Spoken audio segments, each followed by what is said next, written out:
Sa marathon ito, ang mga runner hindi lang daw nagpapalakasan ng mga tuhod, nagpapagandahan din ng costume, paandar.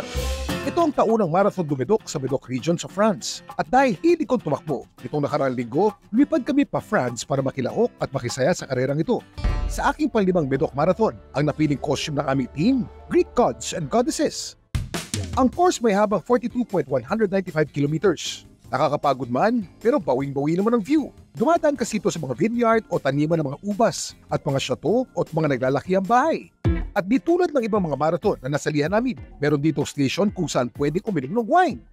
Sa dami ng paandar sa karerang ito, aabot kaya ako sa finish line? Kuya Kim, kailan nga ba nagsimula ang mga marathon? Kuya Kim, ano na? Ang marathon ay isang pagunita sa alamat o kwento ng isang Greek messenger, pinaniniwalaan kasi noong 490 BC. Tumakbo siya mula marathon patungong Athens para ibalita ang tagumpay ng mga Athenian laban sa mga Persian bago siya bumagsak at namatay.